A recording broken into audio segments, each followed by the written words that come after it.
Hello everyone, it's Tom the taxi driver, and in this video I'm going to be talking about my rules for passengers within my cab.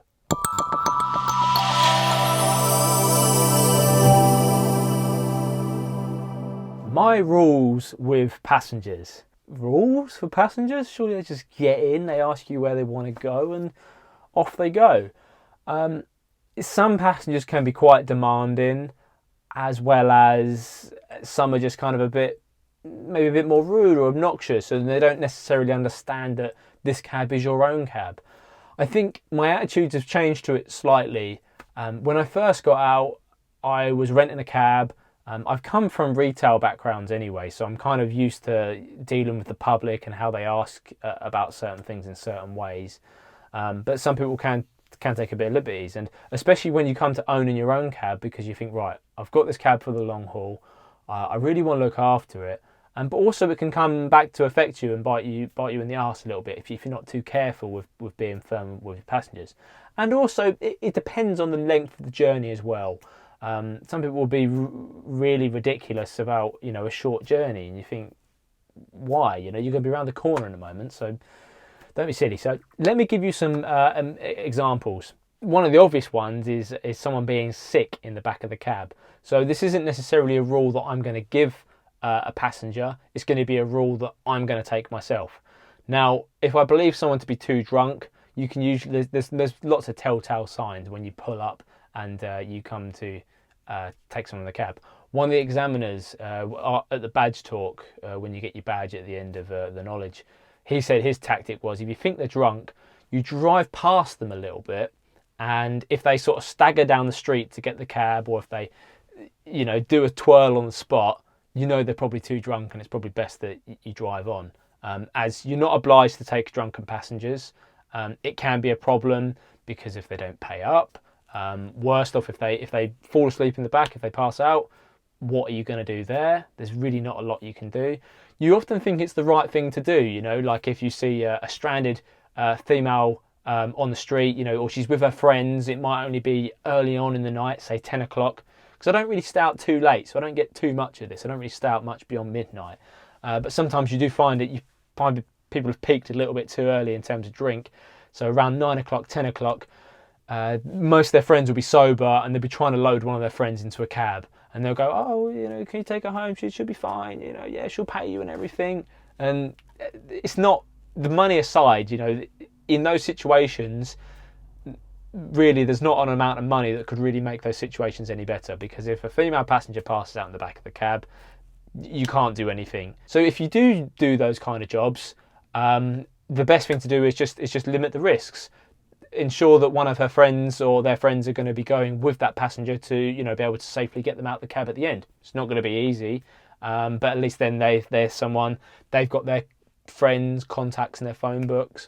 Get the address up front, the exact address, not just like, oh, I live on on this road or whatever. The exact address, so at least if there's someone home, you can then knock on the door, or even ask that, is someone at home? If I drop you off, are they at home? So that's kind of a rule for yourself, not necessarily a rule on the other passenger. But the biggest part, you can charge someone if they've been sick in the back. It's £60, and that's supposed to be, to cover your cleaning fee for you to go get it cleaned, and also the time that you're out of work. But depending on where you are in London, it can be quite far for you to go and actually find somewhere that's actually prepared to clean the sick up. And if you're like me, I've got upholstered seats. Not a great move if you're going to be dealing with any form of liquid on the seats, because it takes forever to dry. So I really do regret getting upholstered seats. It's only because my TX4 had upholstered seats and they held up pretty well. So I thought, in here, great. You might have noticed I've got a no food and drink sign up here. No one reads it. No one very, very rarely reads it. And but I do like to keep customers aware of it, even if it's a bottle of water, because people go, oh, it's only a bottle of water. Great. But I've had it before where someone spilt the bottle of water in the back, not told me. The next person gets in and they go, oh, driver, your seat's a bit wet here. Now, if that goes across all the back seats, well, you might as well be out of work. If it's in the winter, that ain't going to dry up if there's loads of water everywhere. If someone says, look, do you mind if I have a drink? Yeah, that's fine. I love it if someone asks me, because I'm not going to, hold someone back.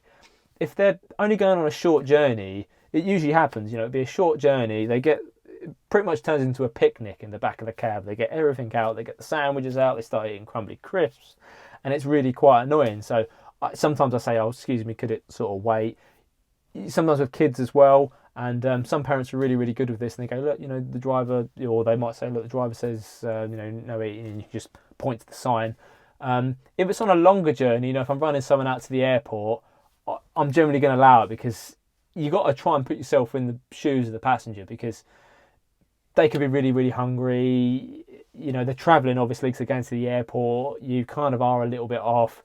Let them have the water and stuff like that. I just like people to exercise caution more than anything. If they know that, and generally people accept that quite well from the driver, because it shows that you've got like a level of standard of respect, look after your cab and things like that. So if you ask about it in the right way, people do kind of quite respect that element to it as well, that you are, especially if the cab is really, really clean as well, because that just shows that you are the best driver in all of London. No smelly food.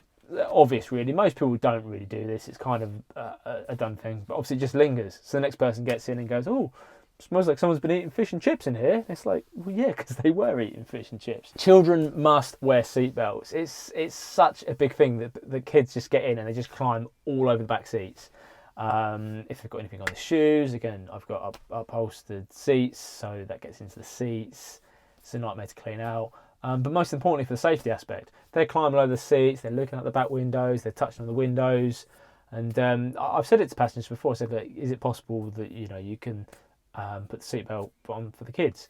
And most passengers are really, really good for it. It's the first thing they do when they get in. They go, look, put the seatbelt on. That it's a really good habit they've got with their kids in the cab.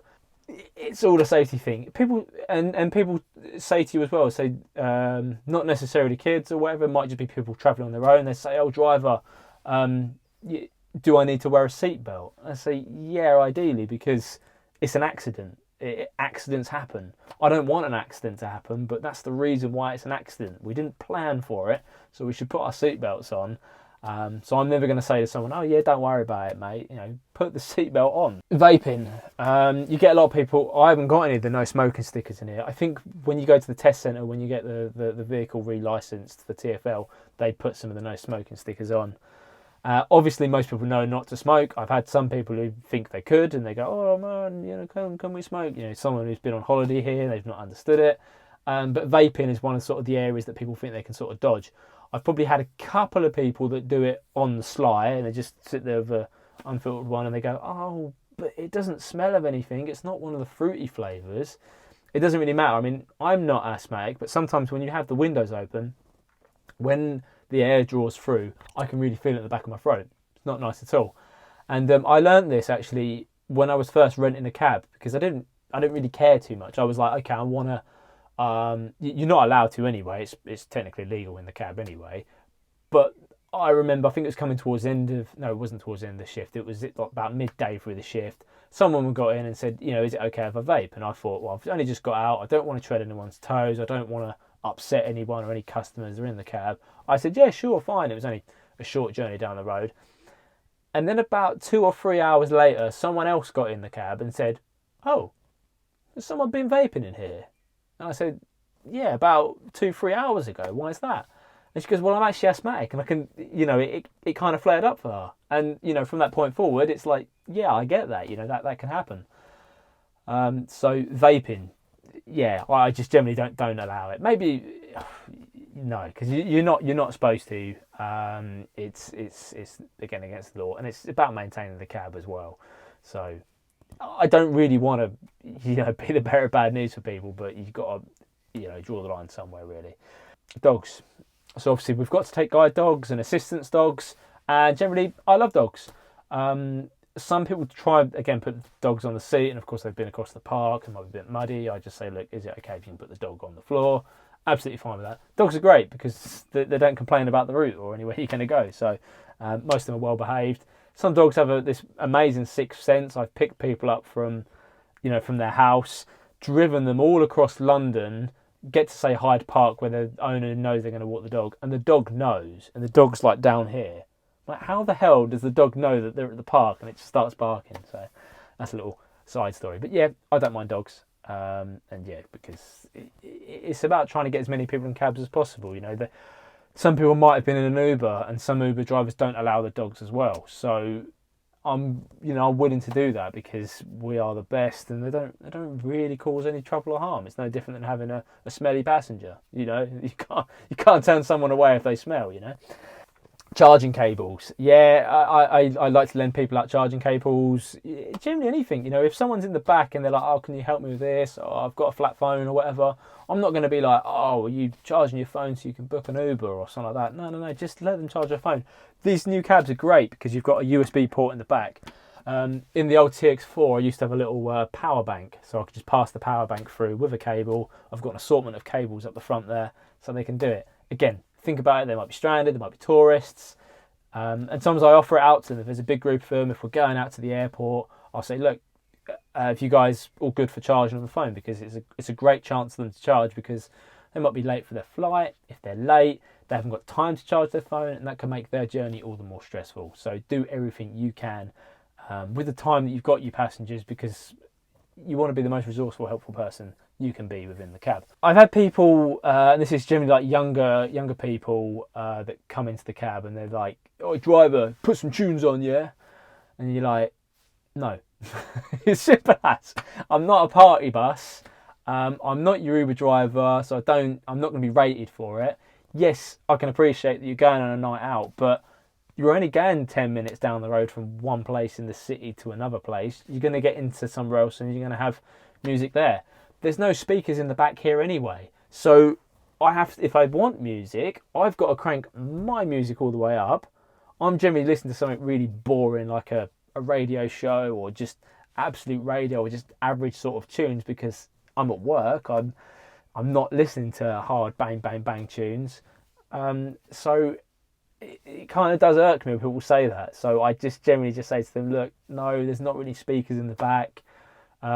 If you want to listen to something on your phones, go for it, you know, again, because it's their space in the back. And I think through all of these rules, it's really, really important to get hung up on the fact that, yes, this is my cab, I'm sat in the back of it now, but generally when I'm a working driver, this isn't my space, it's the customer's space.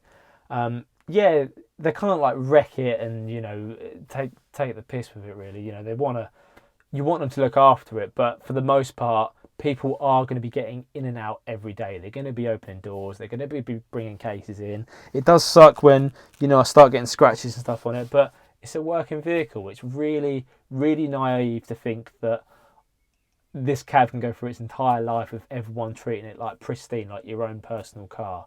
And that's one of the hard transitions. You know, I always look after my vehicles, cars, motorbikes, whatever. So you want to do the same in the cab. I still can look after it. It's just going to get the odd chink here and there, because largely people have to get in it for me to make money. No feet on the seats. No feet on the seats. It's a lot harder in this cab because the seats, because it's a lot bigger, it's harder for people to reach across, but some people still do it on this one that's behind the driver, so that really, really is annoying. And kids as well absolutely love these flip seats. It's one of the most annoying things. You're pulled up on Oxford Street, you're blocking all of Oxford Street and buses, the kids jump in first, they do this seat down, and then of course no one else can get in because that's the door they're then blocking. So you just say, look, can you go sit on the other side, you know, switch around once you're in the cab, whatever. So that's kind of my rules, things to look out for in the cab for when you have passengers get in the cab. Thank you very much for watching. Please do like, comment, and best of all, subscribe. Watch some of my other videos as well. Thank you all very much. Take care, and I'll see you all again soon.